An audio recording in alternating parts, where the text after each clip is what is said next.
Ye Olde Ash cues. The red shafted one is the one that was made from the ash that come from the galleons in 1930.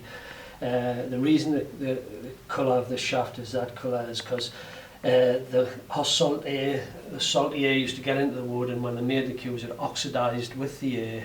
After it was made, also with the oils, the linseed oils they used to put on it, used to change the colour of the wood to red. Some people think this is dyed. It's not dyed. It's actually what used to happen to the wood in the cues. The other one is a normal ash cue. When they ran out of the wood, or before they got the wood, that's the colour most of them would be.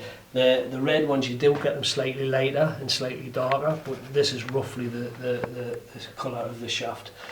Even though this is a replica, made by me as a replica for one of the cues. I shouldn't say made by me, you can cut that out.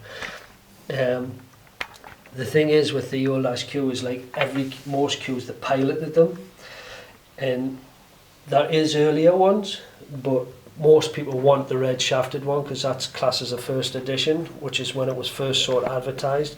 They did pilot the cue earlier. The earliest one I'm known of is 1924.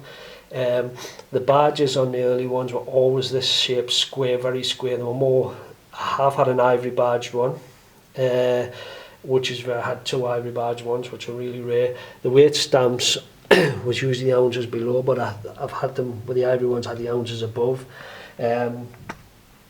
which tends to make me think this other one that's on this table is a very early one, because if you look at the thickness of the badges on that, that's a much thinner badge to the normal size badge one. But the later ones is got like closer to the writing than this is. That's different kind of badge, which is where the lines are stepped together. It's where the writing's got a gap in between each one, so it's like a double line on it where the writing is. There's another one which is a much smaller badge, which is one of the early ones I've seen, and I've only seen 2 of them, and they're really good.